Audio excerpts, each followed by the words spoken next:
Mambo vipi, karibuni sana hapa ndani ya Mtembei TV. Karibuni sana hapa, tunapenda wageni sana, na of course tuko na mrembo wetu kama kawaida. Yes, and of course it's the one and only Dalmas Viola aka Madam Petty Mouth in the house. Yes, Petty Mouth. Yes. Petty, unakaa amazing sana Petty. Siri ni nini Petty? Mbona Petty leo unakaa una shine? Kwani leo Petty ulilala wapi leo? Tumia pesa ikuzoe. Sikulala wapi. Nililala tu home. Yes, then I woke up very early in the morning by saa 10:30.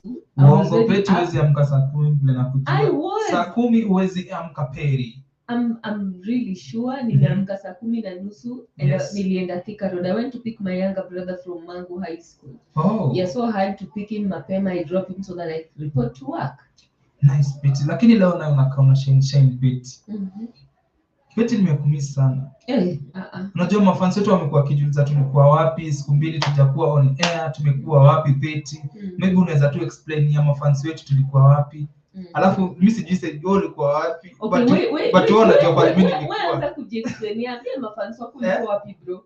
Anza Nice wanamtembei. Tumekuwa kidogo, tumekuwa shule kidogo tukifanya 1-2 na the best things that tumetoka huko na mazuri. Labda Petty awaambie nini nilitoa huko, mimi nikiexplain nakaa yani niko na furaha nyingi hadi nashindwa kujiexplain. Labda Petty waambie tu mafans wetu tulikuwa wapi na saizi nini tuko nayo. Tulikuwa nyinyi because I didn't attend. People didn't want me to attend the council. Yes. They had gone to attend a media council as they're being taught how to manage media. Yes. So he was certified.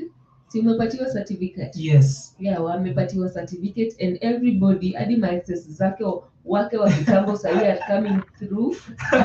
Kama jamaa ameshikilia mkono ya dunia. Mbona Petty, by the way, mbona Petty ukipiganga picha mzuri unakaa smart? Kila mtu anakuanga na ku-DM. Ni kwa nini Petty? Unadhani ni kwa nini mtu akiona tu una make progress kidogo anaanza ku-DM, "Hi, mambo? Uko poa?" Kama kuna mwenye amenikola akamwambia, "Hey, mambo? Uko poa? I can miss you."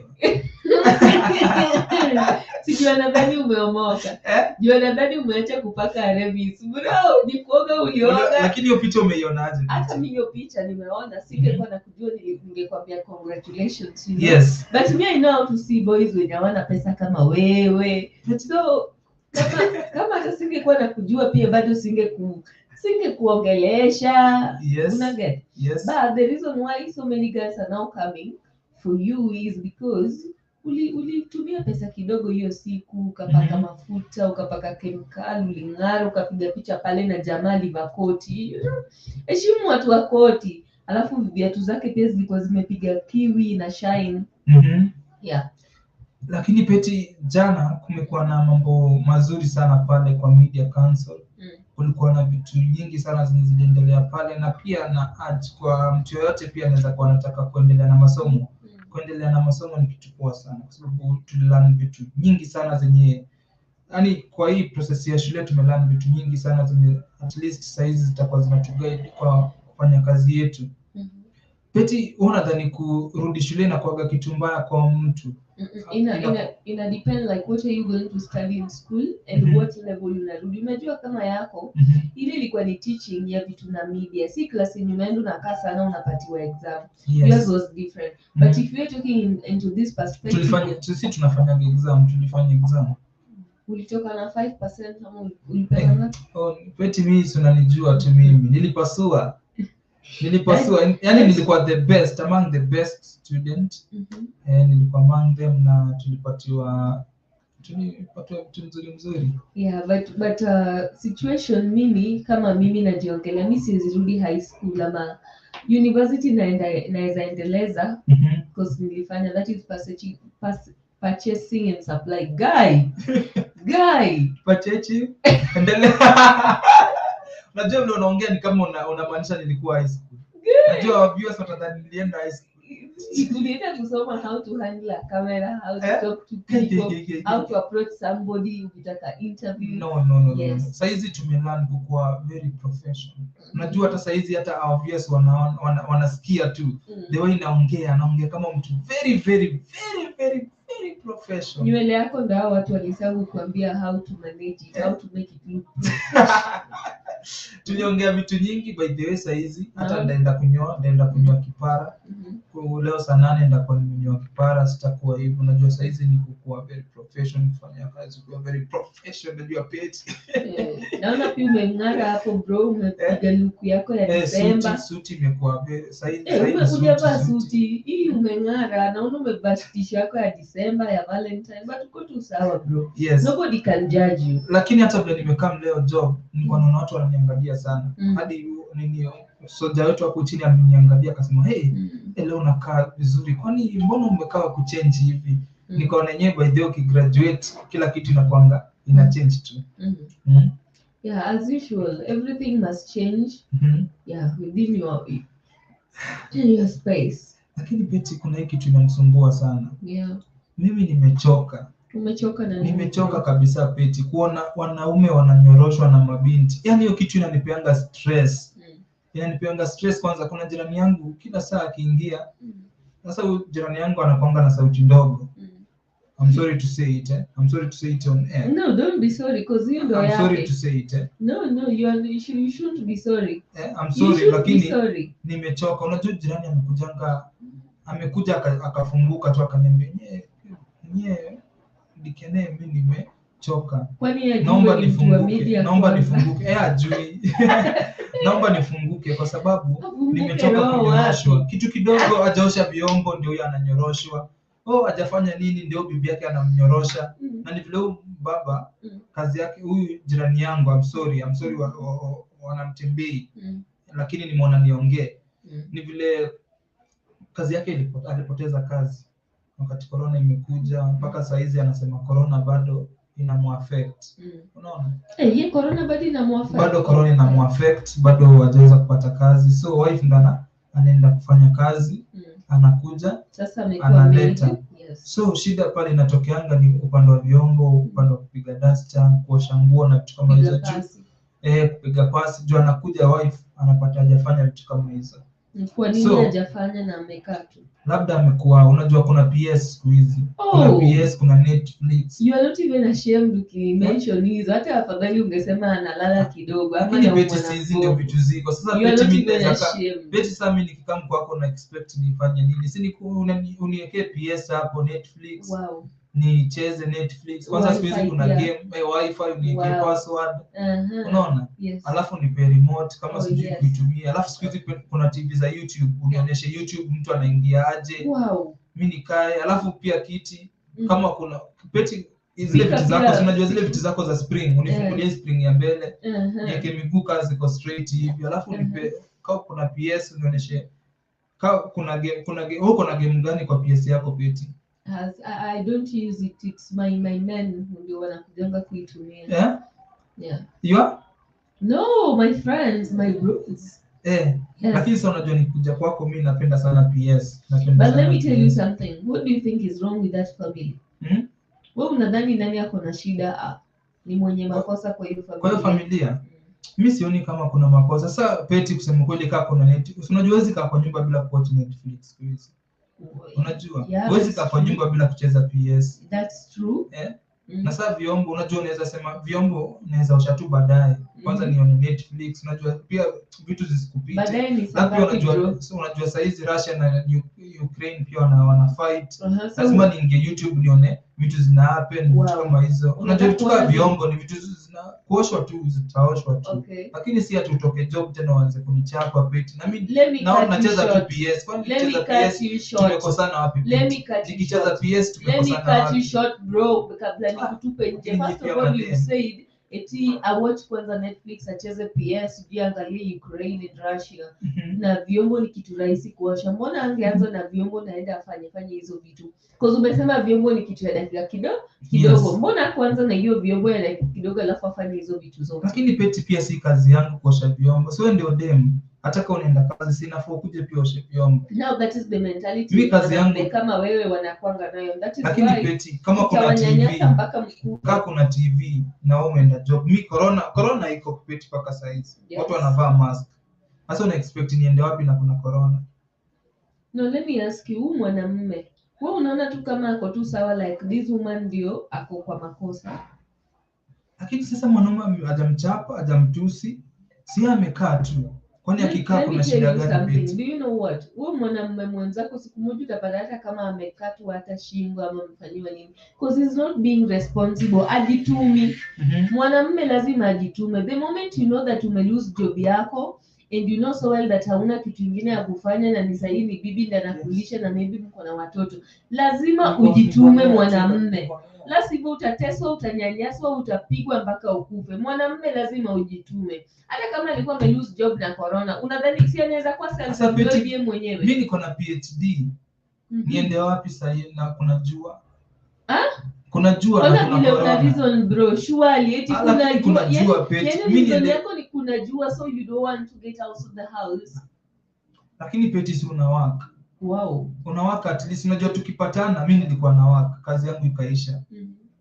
Na labda nimejaribu kuapply online kazi, naongojea mimi ni mtu napanga mvumilivu sana. Sina haraka. Kazi ikitokea nitaenda kazi, lakini for now kwani huwezi niweka 2 years na tumekaa na wewe almost 10 years nikifanya kazi. 2 years peke yake ushaanza kunichapa ati sijaosha vyombo au sijafanya nini. Huyo mwanamume kwanza hajaonyeshwa dust my friend. Anafaa kutupwa kwanza nje. Na mwanamume, I'm trying to talk to all the men hapo nje, na sisi wa mama tunawakalianga. Yes. Unapata kama when a man is really too much, ame lose job na sasa yeye ameanza kukua kwa comfort zone. It cannot work. Hata kwa Biblia imeandikwa a man must toil. Yes. A man must toil and a woman must be submissive. Yes. Sasa kama mwanamke ndo sasa ameanza kuwork surely. Alafu unaambiwa tu oshe vyombo, yani you do some cleaning. Is that too hard to ask? Lakini Peti, kulingana na tradition zetu za Kiafrika, mwanaume ume hebu unaona lazima utumie capital letter kuita jina mwanaume. Kuna vitu mwanaume hafai kufanya. Kama gani bro? Kuosha vyombo ni abomination kwanza kulingana na sisi wa Afrika. Hapana. Abomination.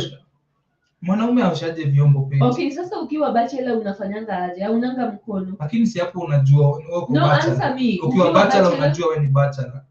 Ukiwa bachelor unajua wewe ni bachelor. You lose your hands of a sudden you lose your. Sasa ukioa uko na msaidizi. Mwanamke ni msaidizi kwa mwanaume. Wow, so kazi yenu ni tu kwenda tu job and once you're back umeweka tu mguu juu ya meza and you think that's all. Lakini Peti, ujue bado nina kazi yangu. Okay, so what if bibi yako pia ako na kazi, hata maybe mna work kwa the same office? Unaelewa kazi yangu ni gani? Sielewi ni. Mimi nafanya night shift.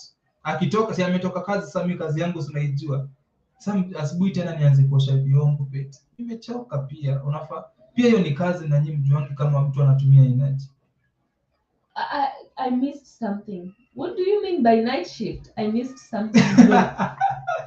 Peti, unajua sasa ni mchana na kuna watoto. Sasa si unafaa catch. No, watazamaji wetu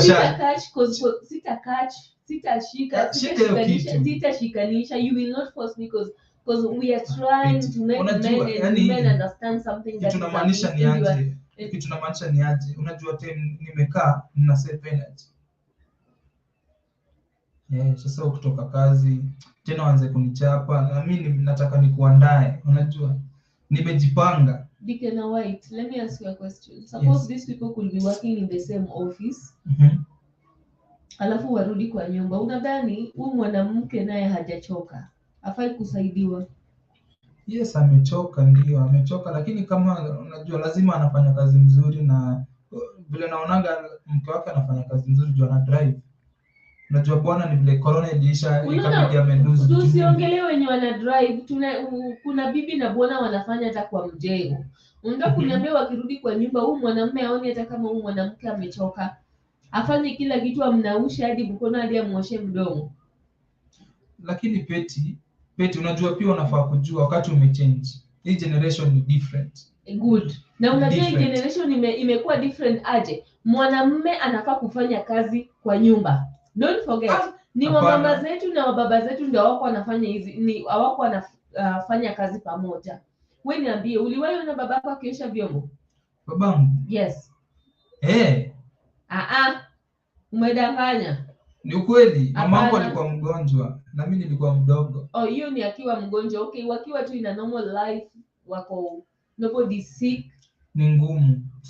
Ni ngumu sana. Ni ngumu. That's why nakwambia mwanaume hafai kuosha vyombo. Okay, now let me tell you, you see this sanctuary SI. My friend, men are going to wash utensils, men are going to wash clothes. And let me tell you, if I didn't tell you, man, if you want me out there, just know that mimi natafuta mwanamume anaweza osha vyombo. Yes. Natafuta mwanamume anaweza kuwa responsible. Sitafuti mwanamume mwenye over suddenly when we get married or when we move in together ana lose fingers zake tu over suddenly. Peti, kuna comment hapa. Okay, kuna comment hapa imenibamba. Kuna comment ya Julia Max anasema mimi I said ndoa ikae kando kwa sababu nilikuwa nafua nguo za dem hadi naosha nguo za ndani, napika, naosha watoto wake na pia namchemshia maji ya kuoga na vitu kama hizo. So unaona huyu jamaa alikuwa mzuri sana. Ni labda alifika tu mwisho akasema hapana, huyu alikuwa na do ama alikuwa Ben 10. Aisha angejoin live atuambie huyu maybe alikuwa Ben 10. Definitely hakuwa na job, he was jobless, but he didn't want to create an opportunity for himself. Yes. Lakini Pete nikuulize kitu. Is it a must tujue uko na do, mimi sina do, lazima nifanye kazi ya nyumba, nioshe vyombo na no, si lazima. Kama hutaki kufungua akili utaosha. But when you are bright enough, you can always find a business. Unaweza hata aenda uchukue maembe Kikomba na uuze. So unamaanisha mtu akikapo ana akili. Yes. But I'm impatient. Ni mtu patient amongoja kazi. Wow. Anaongoja tu ali-apply last year. Mwaka moja tu Pete hizi fanya. Now let me tell you something kwa familia yangu. My uncle fourth born kwa familia kina baba yangu used to be a doctor. Bibi yake pia alikuanga daktari. Then alikujanga aka lose job. And my aunt is the one alikuwa ananipigia history during December holidays. Aliniambia the reason why alijaribu kusustain husband wake is because husband wake alikuwa anajituma. Yenyewe alikuwa ame lose job, but when alikuwa anajituma alikuwa anaona haizi tu pale cause mwanamume kuna sasa mtoto anakuja daddy nisaidie because children will never understand. Yes. And it is so hard for a man aanze kuomba bibi yake pesa like nisaidie 50 nipatie mtoto nimfurahishe. So according to my hand, the reason mbona hakujaribu kutreat uncle yangu vibaya is because my uncle alikuwa anajituma nje. Aliendanga ushago kwetu, we have a lot of mangoes in Homa Bay, akazichuna and he started selling them. And believe me, alikuwa anapata like 7,000 na kitu in a week. Yes. So my aunt alikuwa naona like hakuna haja tese huyu mtu because when he had a stable job alikuwa na stepping kwa watu. Yes. But now that he's jobless, he's still trying. Bado anajaribu kuleta something on the table. Bado anaweza fanya shopping even if my aunt sasa anajaribu kufanya school fee. But so unaweza teswa kulingana na vile unajibeba. Yes. How you behave determines everything. Yes. The way you say that those people are reluctant, that they are patient, they are waiting for a job for 2 years. Mwanamke pia akianza kuona unalegea you're waiting for a job 2 years, yeye pia anaanza kukunyanyasa. Na kuwanyanyasa haimaanishi tetuwapedi. Tunajaribu tu akili yenu ya mke. Sasa zingine mmekunywa uji mingi sana, mmewatch Netflix sana, mmetumia remote hadi kakwama kwa akili, your akili yeziteremka. So we tend to do things to you so that akili yako ipanuke. Lakini Peti, mimi ni mwanahabari nime lose kazi. Mtu wangu anafanya kazi na nimejaribu kuapply kazi pale pengine. Sasa Peti, mimi nimesomea wanahabari. Una expect niende niuze nyanya? Yes. Mbona niuze nyanya? Kazi ni kazi. Na labda mimi ni brand Peti na vitu kama hizo. Unajua kuna vitu zina affect mtu, that's why hizi ndafanya mjengo. Okay, the moment you're a brand, amesomea nini fulani, amesomea kitu fulani. Anaona sasa tena niende nifanye mjengo. Tu nikaa hapa nichukue Netflix nifanye research, niende YouTube nifanye tu research ya idea kazi, lakini neri nifanye online.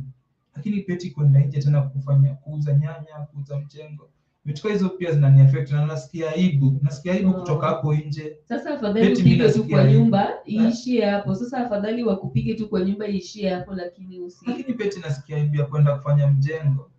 Mimi nimefanya kazi ya ofisi for more than 15 years. Tena nioshe watu gari hapo nje Peti. Huoni kama hata hiyo ni aibu Peti? Sasa wacha nikwambie Dikena White. I know you are uko karibu kuingia 27 years.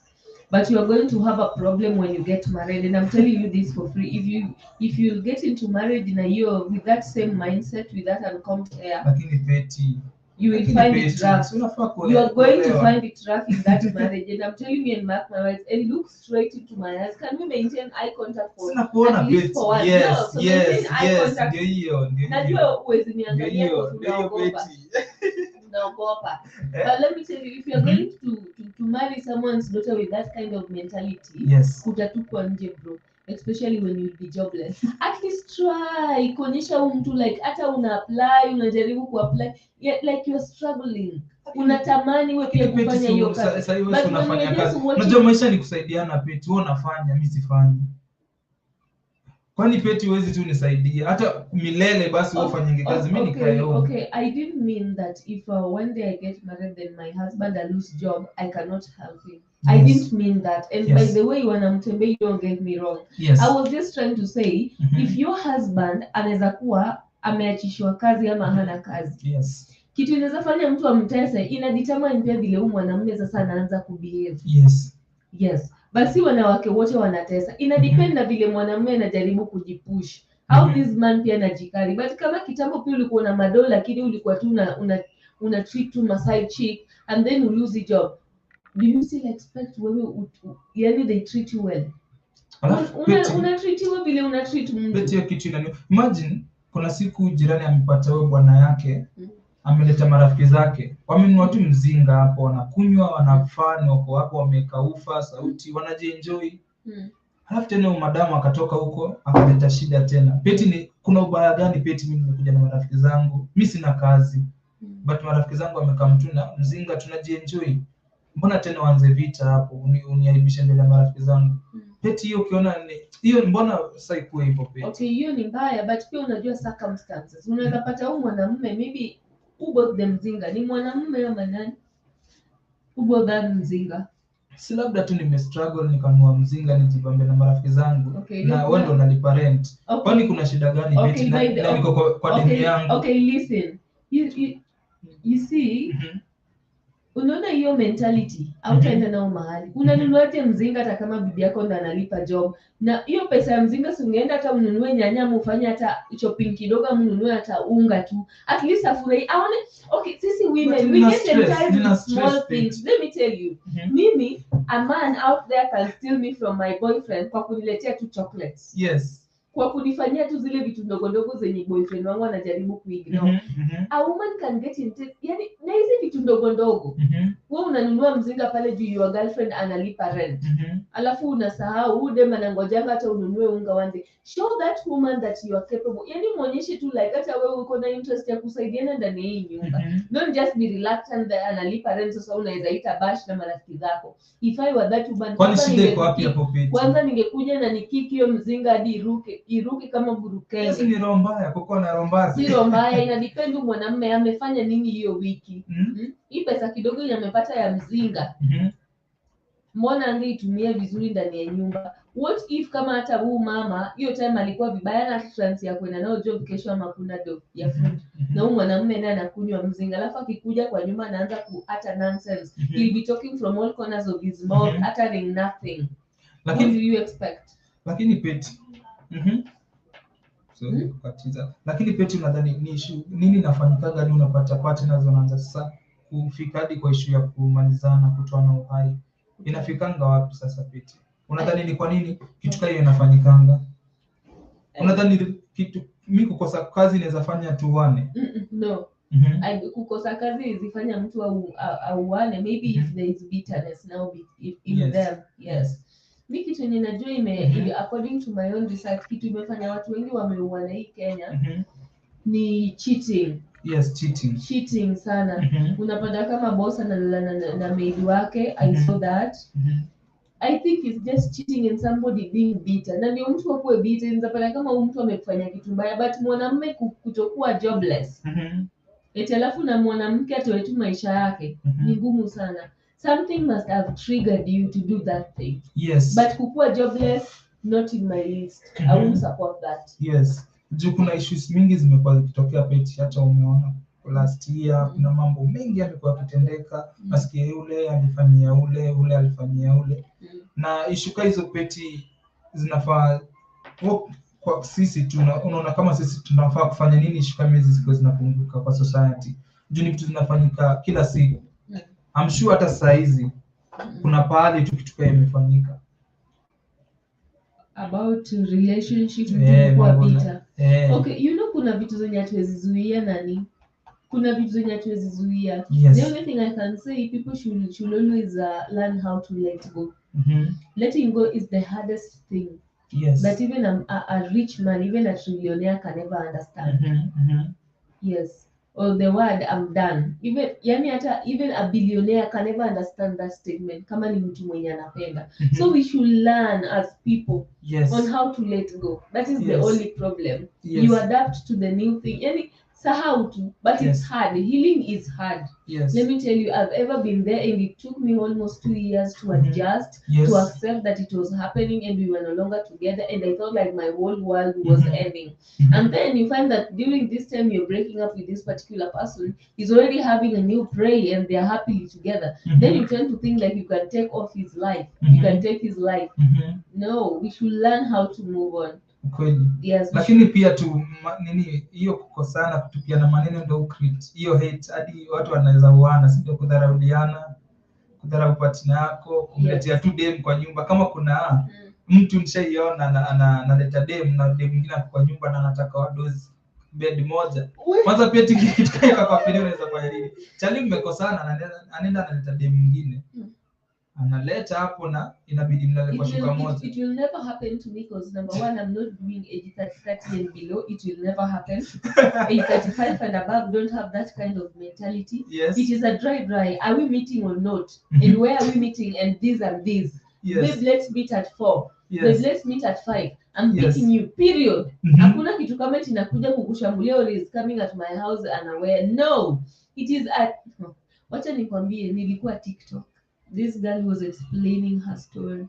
Akaanza tu, baby wangu alikuwa amenitumia message but sikusoma hiyo message vizuri, na mimi nikaona ni kama aliniambia niende saa 4, kumbe aliandika niende saa 8. Vile nilifika pale nilikuwa nimeng'ara vizuri sana, nimebisha mlango yake, dem anakuja kama anakuna macho na amevaa na dress yangu.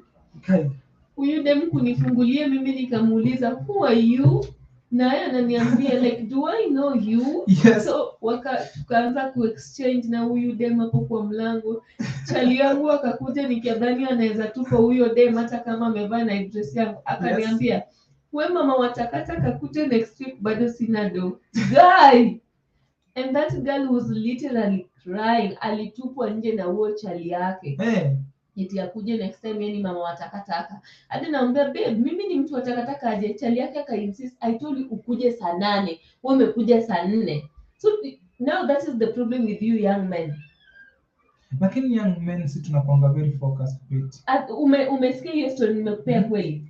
Nimesikia. Udem akusoma message vizuri, akaenda saa zenye kuambiwa. To me that time there was another person who was being slaughtered in that particular house. Slaughtering ilikuwa ina take place engine. There was no parastatal vehicle. Engines were all moving. Yeah, kaenda time yenye si yake.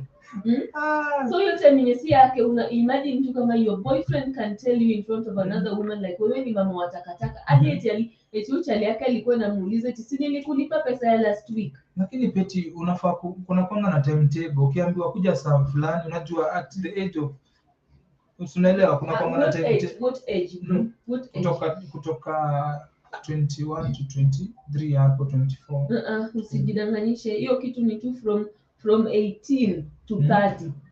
Lakini timetable kufuata hata kuna 32 mwenye akili yake pia badi jamea.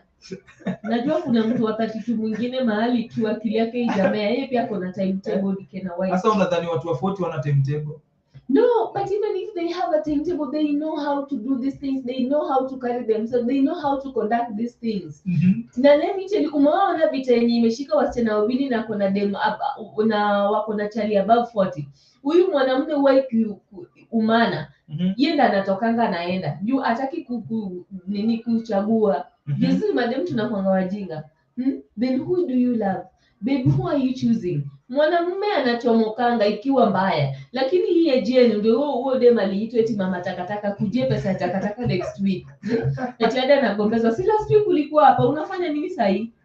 You can imagine. So unaona wale age 40 ama age 35 and above, they know how to conduct these things. Na hakuna watu wajanja kama hao. Nyinyi mnadhaningi nyinyi ni wajanja, you think like you know everything in the whole world, but ni young generation Peti, si ndio tunajua ni young generation, and najua kuna vitu zimechange Peti kwa kila kitu, hata hii side za kuna siku hizi style zingine zimetokea mpya zenye hazikukua, so si ndio tunazijua, sisi ndio tuko Peti, sisi ndio tuko and you will still be covered. Politicians will continue using you. Mtaendelea tu kuwa perverts. Let me tell you, if you people don't change, na ni majority of youths ndio wako chini, if you people don't change your mindset, if you don't people change your perspective, yani mtanyanyaswa mpaka mkufe, mtazidi kukua maskini kabisa. Wana Israeli. Mbona unatuingilianga hivi anga? Kwani tulikufanyia nini Peti? No, it's because I'm fikiri, mimi pia niko tu kwa hiyo age bracket, but the problem is I'm fikiri bado niko 25 and below hapo kidogo, but ukiona age mate wangu afikiri vile mimi nafikiria. Sasa Peti nafaa tufanye nini? Tukue 40? No, so mkue 40 aje. Just go back to the drawing board and you people should know what you want in life. Yes, wanamtembei. Conversation ni moto hapa ndani sana na Madam Peti Mouth, na kuna link ambayo tunatuma hapo sasa hivi na utakuwa na join na hiyo link. Naona kina Derek washaanza kuingia wanauliza link iko wapi, na kuna question nyingi sana na Peti anauliza question, does she prefer meeting the parents of her boyfriend and why? Hiyo ni kwako Peti. Can I answer that person right now? Ni Derek ndo anauliza. Okay. So wacha tutume link hapa wa join wanamtembei, na pia tueleze unatutazama ukiwa wapi, na link ndio natuma, hakisha kwamba unaingia na hiyo link, una follow hapa ndani ya una join hapa, tunapiga story, na of course tunapenda wageni sana Peti. Kwanza wageni wetu sasa iko kwa na fan wa Mtembei TV akakuja kwako Peti, nini unaweza mfanyia? Unaweza muandalia nini? Hebu tuambie tu Peti, juu najua sana sisi tunapenda wageni sana. Nini fan wetu nini unaweza wafanyia kubwa sana? I can give that person my smile, you know, niko na smile nyingine ni kichapa sana, mtu anaanguka tu. And I'll just be nice to him. You know, you cannot promise like unaweza mpikia, unaweza peleka mahali. Maybe yeye ndio hata ni manager wa hizo vitu ama yeye ndio the owner.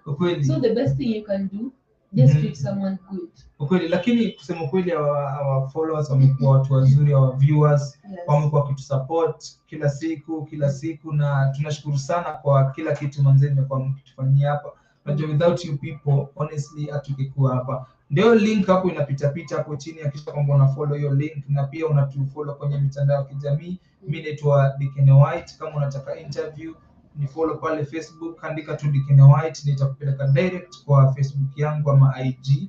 Na Peti pia unaweza ambia watazamaji wetu wanakupata aje? Well, of course it's your girl Madam Peti Mouth pale YouTube, Madam Peti Mouth KU, Instagram Madam Peti Mouth, Facebook Madam Peti Mouth, but kuna zile pia na official names zangu, that is. Na Peti, Facebook yako unaona manage? No, really. Nani na manage Facebook? It's my brother. Oh, yeye ndo ana manage. Yes. So mtu akitaka kupata Facebook atapata, na hiyo atapata hapo Facebook. Yes, I have the Facebook. I have everything on my phone. Just that simu yangu imeharibika sasa, now I'm using this, but my brother ananitumianga hizo vitu so I can easily see them. Yeah, but what I know, you can just search me pale Madam Peti Mouth, YouTube Madam Peti Mouth, Instagram Madam Peti Mouth, Facebook. Yes, na mimi pia niko YouTube. Leo acha niambie watazamaji wa Mtembei TV pia mimi niko YouTube. Yes, utaenda tu pale uandike White Media na utakuwa unanipata pale YouTube. We do entertainment pale, tunafanya vitu nyingi sana pale. Hakisha kwamba unaingia pale una subscribe. Kuna content hata tumefanya na Peti hapo. Akisema yeye na chali yake Mboya. By the way, Mboya anaendeleaje Peti? Hebu tuambie kidogo. Mbona una jam? Peti, mbona una jam? Why are you jamming? Peti, mbona una jam mtoto? Really? Nataka tu tuambie Mboya anaendeleaje. Kwa hiyo video tulifanya video ulikuwa pregnant. Ulikuwa 9 months pregnant. Really?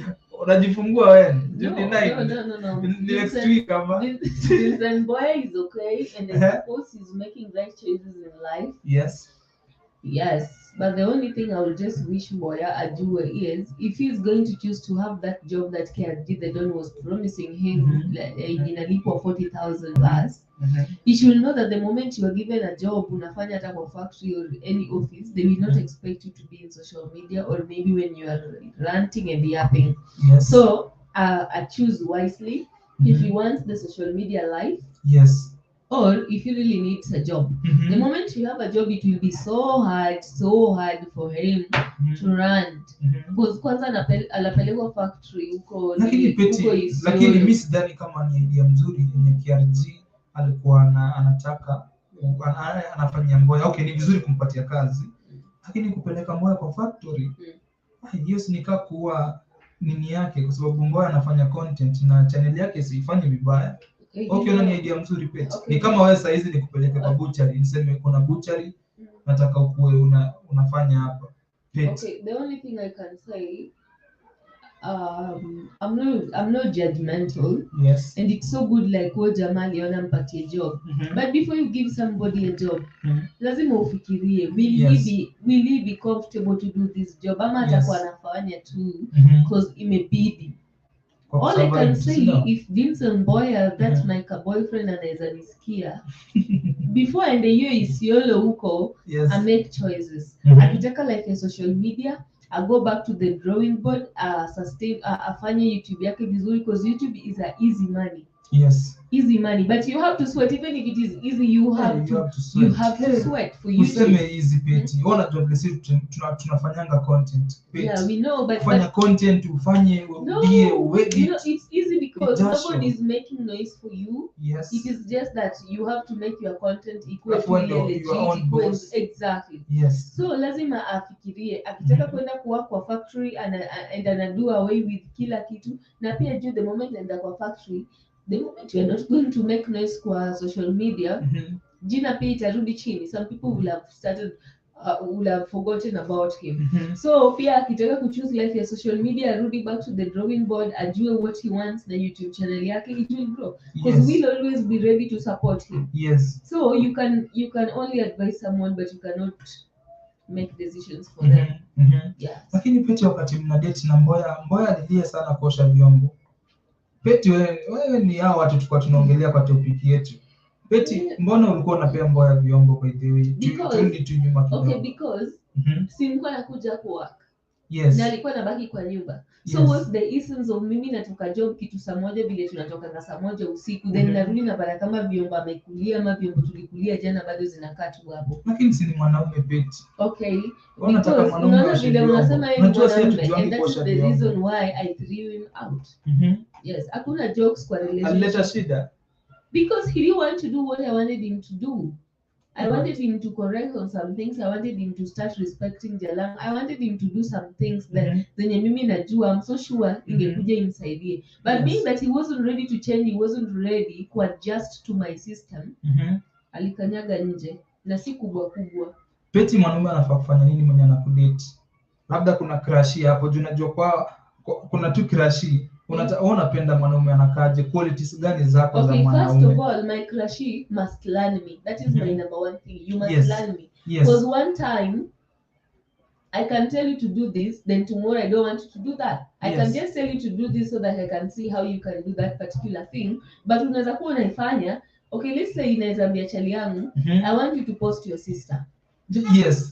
Then una post sister yako, then you start taking advantage, you start posting a lot of women. Then baadaye nikuje nikwambie stop posting your sister. Yes. You know, you will start saying uliniambia jana ni post, leo tena unaniambia The moment I tell you there's something I want to know. So if someone wants me, number one thing, lazima anisome. Yes. Lazima adjust. Because mimi, I will not want to adjust by the way before you adjust to my system. You must first learn me, unijue, and then please have a job. That is number 2. Yes. Because tunaenda kusumbuana. Yes.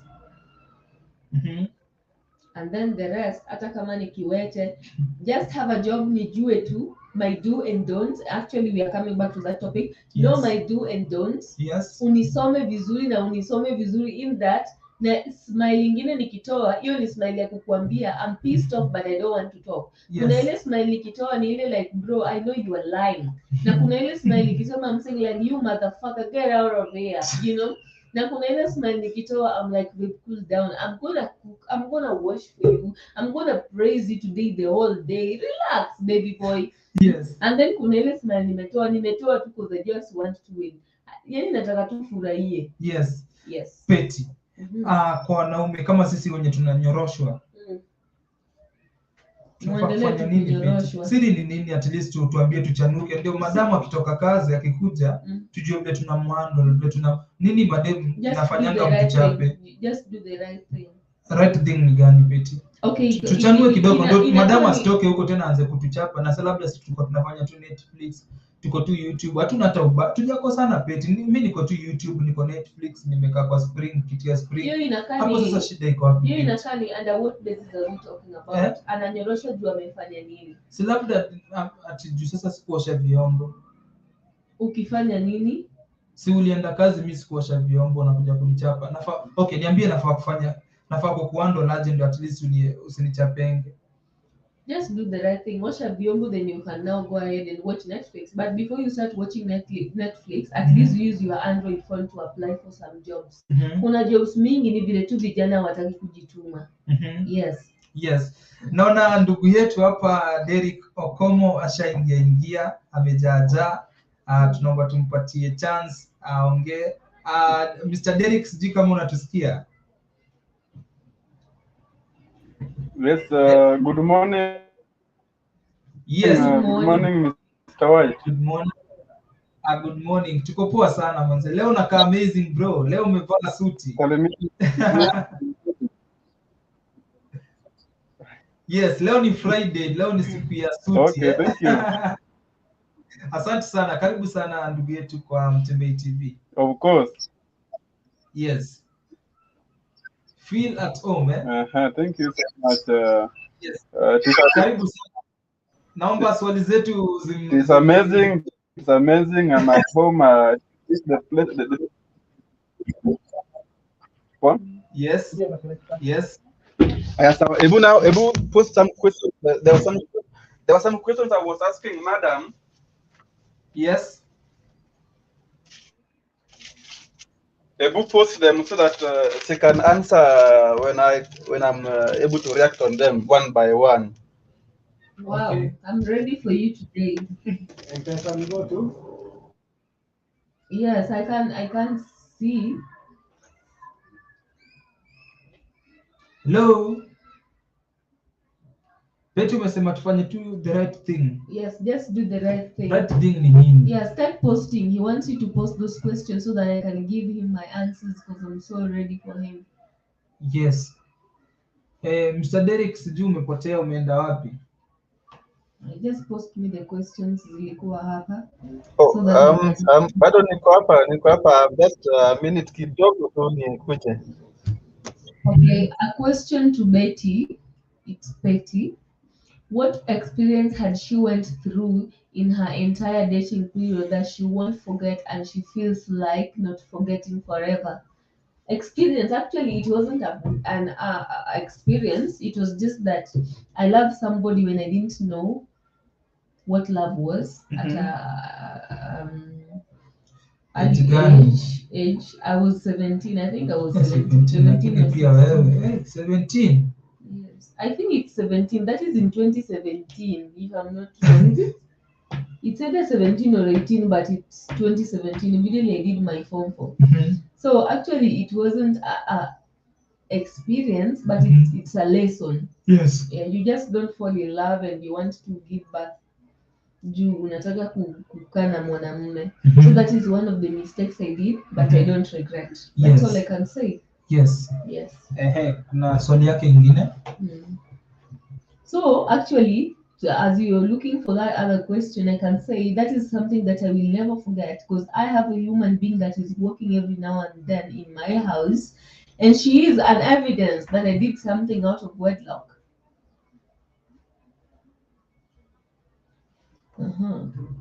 Kulikuwa na ingine huko juu. He was asking me about, I don't know, it was about relationship or something.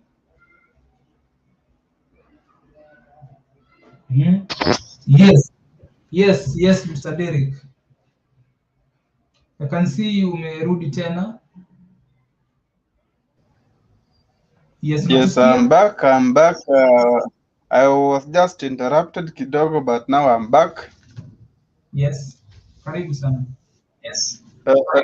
And this question I asked Madam about the experience that maybe she had underwent, but she feel like she can't forget and she cannot forgive. Maybe someone does it for her, and she feel like not forgiving. Yes, I'm listening.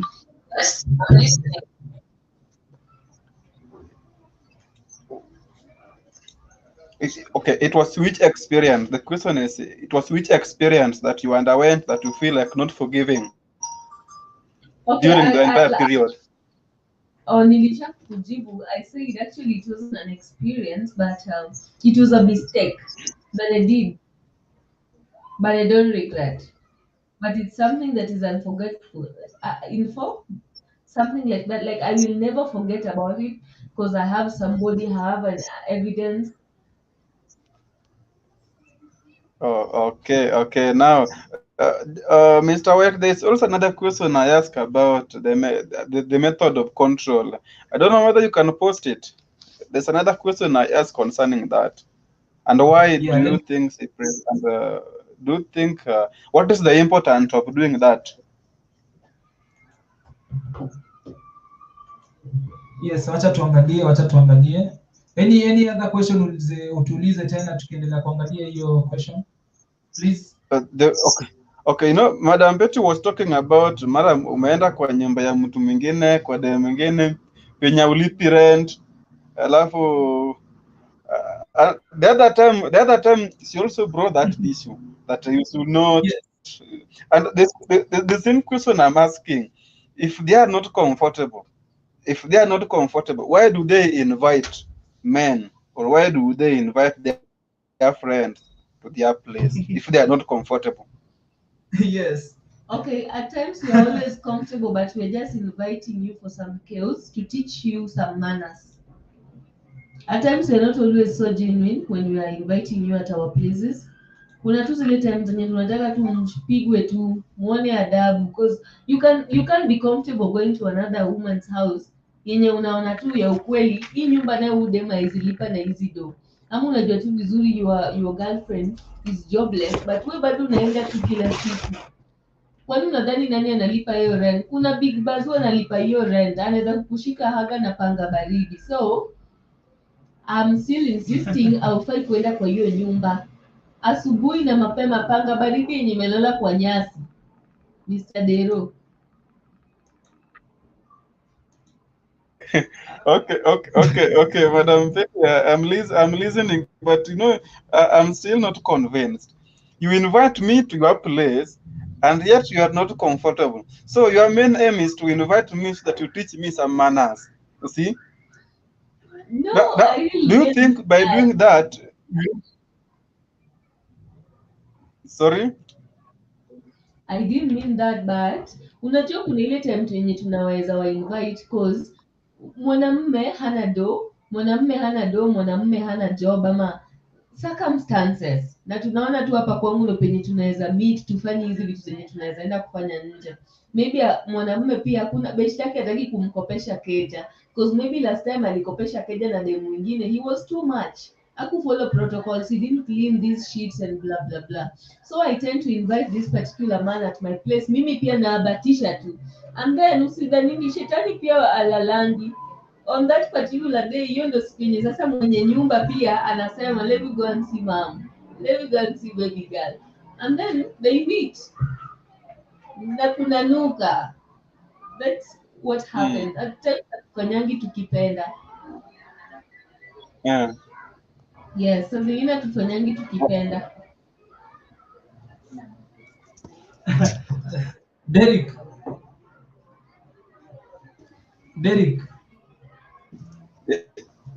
Okay, madam. Now, according to you, do you enjoy when maybe you've invited someone to your place, and then maybe the real owner of the house, maybe amefika? Do you enjoy when he's being beaten or is suffering? It depends. When you are not love, I won't enjoy. Like when you're not love, when I don't love you, I was just benefiting. The feeling inaweza kuwa confusing, because if he injures you, he will give me money. But when I love you, I will feel bad. I can even want to run away with you. It depends. And Like then who why is do you this? invite now, Betty? Okay, now before you proceed, why do you invite someone you don't love to your place? For the first, for instance, why do you invite someone of which you know this person you don't love, and then the person is going to be beaten? Circumstances, bro. Circumstances. Maybe there's something down. And also your argument is always evolving around money, always around money. I don't know why No, nowadays. said money today. Haven't said money today. Actually, unanionea. Today haven't mentioned money. By the way, sija mention pesa mali popote. I'm just saying that maybe there's something Umesema underlying. we can pull that sound. Umesema ati mwanaume amekuja kwako na ana pesa, si ndio? Si umesema kitu kama hiyo ama mimi nimesikia vibaya? Hapana, wewe umesikia vibaya. Okay, maybe kuna kitu yenye the owner of Haya, this sawa. Now house. back. Maybe they definitely there's something that the owner of this house is not doing right, but the other person is doing right. So unaweza amua tu acha nimuite. I don't want to call that thing, by the way. So unaona acha nimuite so that we save time, save all the expenses. Don't I call. I also save myself from trouble explaining where I went to, so we can finish these things inside this house. But unfortunately, the owner of the house anakuja na kukamata kabla hata uendelee na kufanya kitu. Nugget. Oh, okay. Now I understand you well. Now there's this question before we proceed. There's this question in the screen that do you prefer meeting the parents of the boy you are dating, and why do you prefer meeting the parents? Hey, it's a tricky question because I've never met any. It's really tricky. I don't know. I don't know if I prefer meeting my boyfriend parents. I don't know. Staki kuongelewa. I don't want to be the topic that week, hiyo wiki yote. You know, the moment umepelekwa introduction, wanaanzanga kutafuta mistakes. Unakaa center of attraction, wanaanza tu from nowhere. So I don't think if I would prefer mtu anipeleke kwao. But when the right time comes, I would want to try. Oh, okay. Now, in short, you don't prefer meeting the parents of your boyfriend. Yes, because I don't see like iko benefits gani. What am I going to benefit from just seeing these boys' parents? What if we are not even? What if we are not?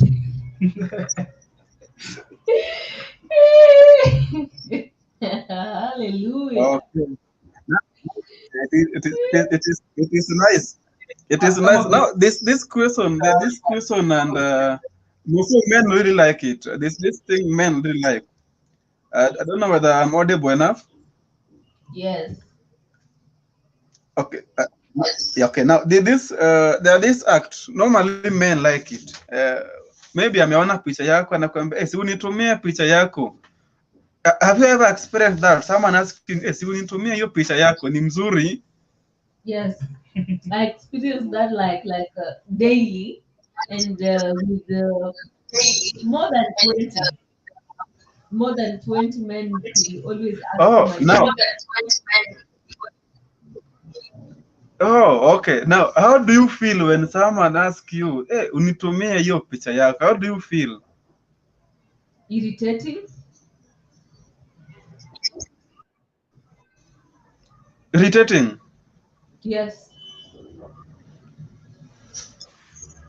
Okay. And then, is it important? Is it important to share your picture to someone, maybe someone you doesn't know, just met you maybe online, alafu anakuambia usinitumie hii? Is it important or is it good to do that? It is not even important. It is not even sweet in the first place, the way you are trying to make it sound. Because number one, we met online, right? To me, ndio tupatane online. Already ameona picha yangu. Why will you ask for another? Why will you ask for another pic? You can as well screenshot the pic he admired. And do you prefer send? Do you always send? Do you share your picture? Because you get almost 20 on a daily basis. Do you send? I never send. Actually, I block those malingerers. Why would you ask for my pic? And I'm everywhere. If you check YouTube, Madam Betty Mouth inakam, Google inakam. Why will I send? I won't send. Betty. I won't send. Those are malingerers. Mbona wasikujanga Mtembei TV na wanione kila siku live? I cannot send my pic. And then Betty pole pole, just go pole pole. Umesema the person just met you online, and why you yourself maybe on your side umeona tu mtu online, alafu unamwambia kutumie fare, mara unataka chips, mara unataka hii, unataka vitu mingi, akutumie pesa. Why? Yes, because men will always send. Yeah. Mnakuanga na tamaa. So and what about mnakuanga na tamaa, na the only way ya kufanya mwanamume aache kukusumbua pia ni kumwomba pesa urgently, atakimbia. And it was meant to be, atakatu hapa kutuma hiyo pesa. By then that is the method we use. Na msidhani kuna mademu wanaomanga pesa because they don't have. It's a way ya kuwatoanga na mnayekanga. Nisaidie 2000, boy anakuja na reply hiyo message after 2 weeks. Within 2 weeks dem ameshaeka picha yake na the one kwa profile pic. It's that way. It's the easiest way ya kuwasend, kuwatoa kwa maisha yetu.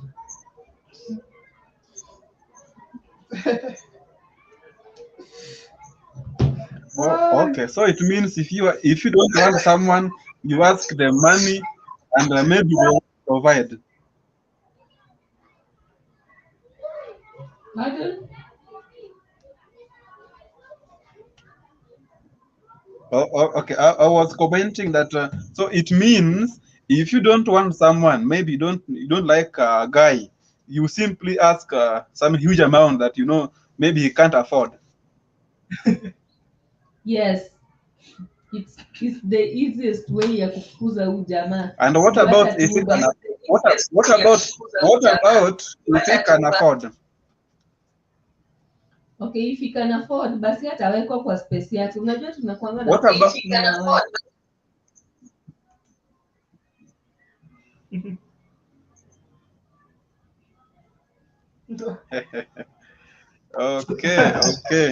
Okay. Now, Yes.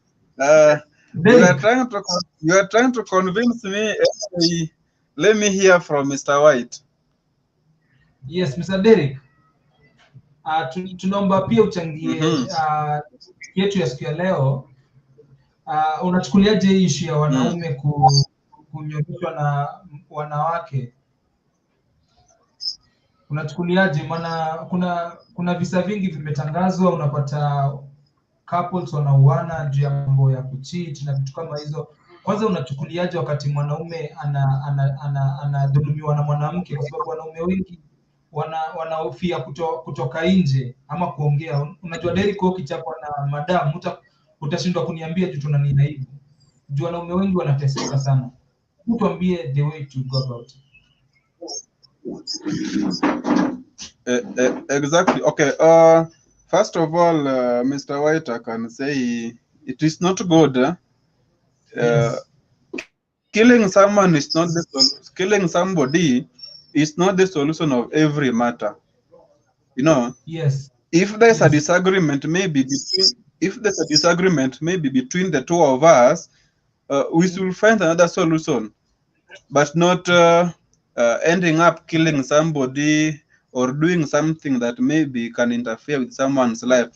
Because if you kill me, maybe there's somebody else who might be your friend will be afraid will be afraid of maybe incorporating you as a friend because you are a killer.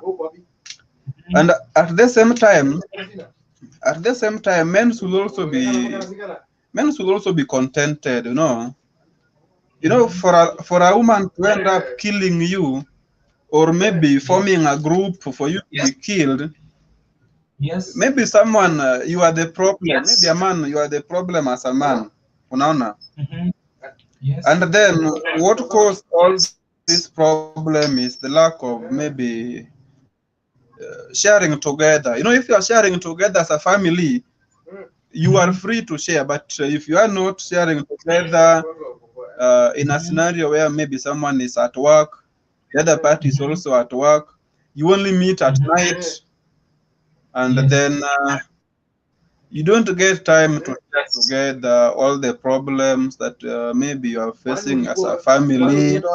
But if you are capable of sitting down, then you share together. So and so will say, oh no, oh, Mr. So, with me, I see a difficulty in this area. Then the other woman or a woman will also tells you, oh, with me, I see this difficulty in this area. What can we do to avoid this? But if you just keep on compiling all the mistakes, it will reach a point that one party, either a woman or a man, will decide to kill you, unaona, because of pressure, unaona. Yeah, I think that is what the only solution to that is to sit down, you share together, you seek for guidance. There are those who can do that better. Yes. Asante sana Mr. Derrick, na tunakushukuru sana kwa muda wako, na manze kwa kila mtu amekuwa akitazama hapa ndani ya Mtembei TV kutoka day one tunaanza show yetu na Madam Petty Mouth ya breakfast. Tunawashukuru sana kwa sababu nyinyi ndio mnatupatia nguvu ya kila siku ya kurauka na kufanya show yetu nzuri hapa ndani ya Mtembei TV. Of course Petty, leo najua ni siku yake amazing sana, but then kesho ama ni wewe. Petty, but the yako ni kesho. You want me to trap these people, right? No. Urgently delegation was my official birthday at September 30th. Nice. Yeah. Yes, wana Mtembei TV imekuwa amazing sana, imekuwa show moja nzuri sana. Hakikisha kwamba unatufollow kwenye mitandao ya kijamii. Mimi naitwa Dickene White, hiyo jina unaiona hapo ni jina yangu. Kama unataka interview, uko na MCA, uko na MP, uko na president, uko na governor, uko na senator anataka kukuja kwa Mtembei TV tumfanyie interview, maana Mtembei TV pia kwa upande wa politics tuko sawa, na hapa ndio home of politics na home of entertainment, yani home ya kila kitu kizuri hapo ndani ya Mtembei TV. Ni follow kwenye mitandao ya kijamii @Dickene White, na pia yes, and of course ni follow pale @Madam Petty Mouth KE YouTube, and Madam Petty Mouth pale Instagram, Madam Petty Mouth Facebook. Yes, and we are out. Kesho tupatane same time, same place, different topic. Different topic. Yes, asanteni sana. Bye. Bye.